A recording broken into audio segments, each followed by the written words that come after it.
təminatı, yəni software bölməsini izah edəcəm. Gəlin əvvəlcə proqram təminatı nədir onu öyrənək. Ümumiyyətlə proqram təminatı proqramlar toplusudur və 3 əsas qrupa bölünür. Sistem proqram təminatımız, tətbiqi proqram təminatımız, bir də instrumental proqram təminatımız. Sistem proqram təminatımız öz növbəsində iki alt bölməyə bölünür. Baza proqram, servis proqram təminatı. Baza proqram təminatının əsasını əməliyyat sistemi, əməliyyat rutu, şəbəkə əməliyyat sistemi təşkil edir. Servis proqram təminatının əsasını isə diaqnostika proqramlarımız, antivirus proqramlarımız, bir də utilitlərimiz təşkil edir. Tətbiqi proqram təminatı da öz növbəsində 4 alt bölməsi var. Ümumi təyinatlı, üsul yönlü, problem yönlü, qlobal kompüter şəbəkələri. Instrumentalın isə 3 alt bölməsi var. Proqramlaşdırma dilləri və sistemləri, inteqrallaşdırılmış mühit, bir də proqram kompleksləri. İndi gəlin sistem proqram təminatını nədir ona baxaq. Ümumiyyətlə sistem proqram təminatımız qurğuları, tətbiqi proqramları idarə edən bir proqram təminatımızdır. Və sistem proqram təminatı dedik ki, 2 alt bölməyə bölünür. Baza, servis. Baza kompüterin işini təmin edən proqramlardır. Servis isə istifadəçilərə əlavə xidmətlər təklif edən proqramlarımızdır.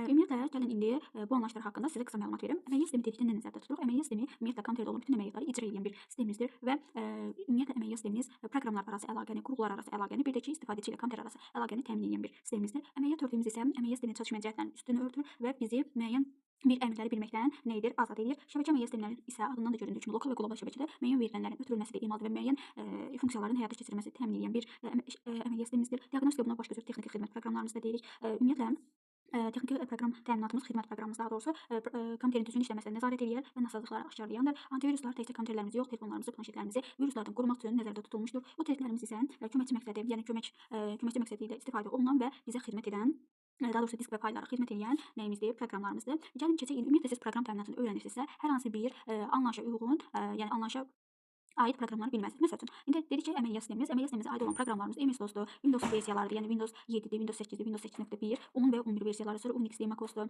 sonra Solaris-dir və digər kimi bizim nələrimiz var? Əməliyyat sistemlərimiz var. Əməliyyat ötürüklərimiz burada qeyd etdiklərim də antiviruslar, şəbəkə əməliyyat sistemi, utilitlər, arxivatorlar, bir də diaqnostika proqramlarımız. Bunların hamısını nə etməlisiniz? Əzbər bilməlisiniz. Yəni bunlar sizin üçün vacibdir və qəbul imtahanlarında da düşmüş suallardandır. Ümumiyyətlə virus dedikdə biz nə nəzərdə tuturuq? Virus şəxs və yaxud şəxslər tərəfindən hazırlanmış bir ziyanverici bir proqramdır. Və bir sıra əlamətlər özünü göstərir ki, bizim kompüterimizin virusa yoluxmasını biz bilək. Yəni ümumiyyətlə virusların təsnifatı dedikdə yaşayış mühitinə görə viruslarımız var. Baxın, yaşayış mühitinə görə viruslarımız fayl yükleme, şəbəkə viruslarımız, yaşayış mühitini yoluxdurma üsullarına görə rezident, qeyri-rezidentimiz, destruktiv imkanlarına görə ziyansız, təhlükəsiz, təhlükəli və çox təhlükəli, alqoritm xüsusiyyətlərinə görə isə mütərizənin daxilində yazdıqlarımda. İndi gəlin bir-bir bunların izahlarını sizə verim. Ümumiyyətlə fayl virusları adından da göründüyü kimi fayllara yoluxur. Hansı fayllara bu tip genişləməyə malik olan fayllarımıza yoluxur və fayllarımızın işini pozur. Yükleme viruslarımız demək, baxın disklərin yükleme sektorundan yoluxaraq ümumiyyətlə hər hansı bir proqramların həmin diskə yüklənməsinin qarşısını alır. Fayl yükleme isə həm fayllara, həm də ki disklərə yoluxmaq üçündür.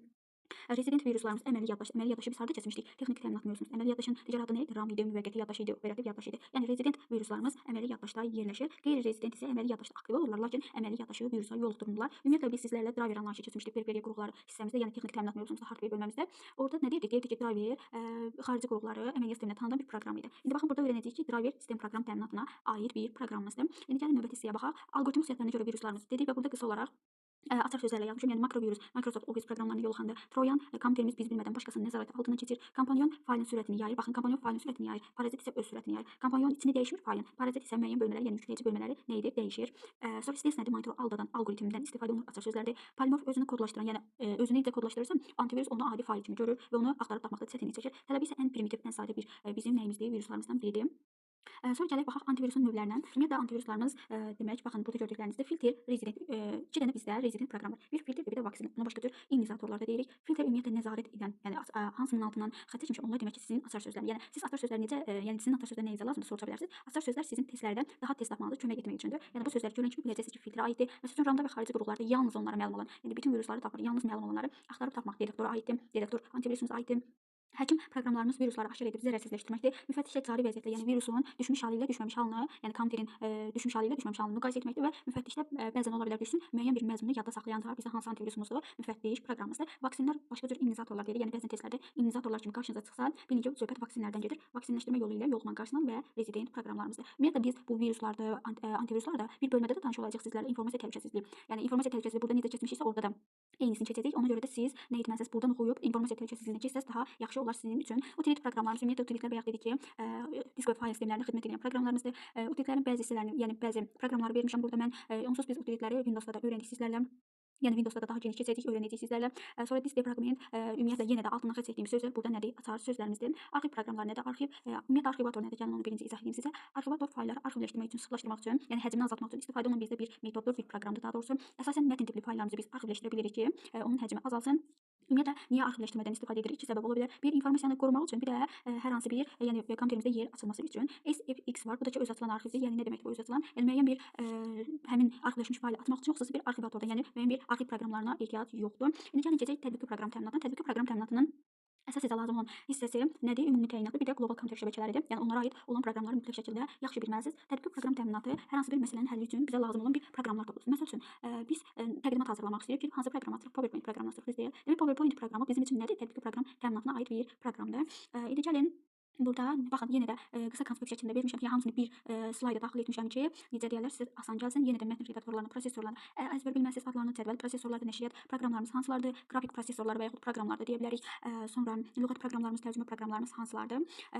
Sonra keçdik qlobala. Qlobal nədir? Qlobalda naviqasiya brauzer proqramlarımız, elektron poçt proqramlarımız hansılardır və burada da sağ hissədə əlavələrdə vermişəm. Bu əlavələrdə oxumalısınız ki, yəni proqramların adları düşən zaman təhlil edib çıxarda biləsiniz variantları. İnstrumental proqram təminatı nədir? İnstrumental isə tətbiqi və sistem proqram təminatlarının yaradılması üçün bizə lazım olan proqramlaşdırma dilləridir. Ümumiyyətlə proqramlaşdırma dillərimiz ikiyə bölünür. Aşağı bir də yuxarı səviyyəli dillərimiz. Aşağı səviyyəli dillərimiz 2 dənədir. Yuxarı səviyyəli dillərimiz isə bunlar sizin üçün vaciblərdir. Yəni testlərdə sizin qarşınıza çıxacaq. Ümumiyyətlə translator nədir? Translator hər hansı bir proqramlaşdırma dilində yazılmış proqramların maşın dilinə çevrilməsinə, yəni maşın dili deyəndə kompüterin başa düşəcək dilinə, yəni 0 və 1-lərə çevrilməsi üçün istifadə olunan bir proqramımızdır və 2 hissəyə bölünür. Kompilator, interpretator. Kompilator bütünlükdə. Bu isə ikinci hissə isə ayrı-ayrılıqda sözləri sizin üçün nədir? Açar sözlərimizdir. Yenə də burada olan proqramları bilməlisiniz, case texnologiyasına aid proqramları bilməlisiniz. Sonra bir də proqram təminatı ilə bağlı bəzi anlayışlarımız var. Bəzən şablonlar bizə pulsuz verilir, bəzən müəyyən bir müddət ərzində verilir, bəzən isə heç verilmir. Baxın burada adları yazılır. Freeware, ödənişsiz şəkildə təklif və limitsiz, yəni heç bir limit olmadan. Share 1 ay 15 günlük.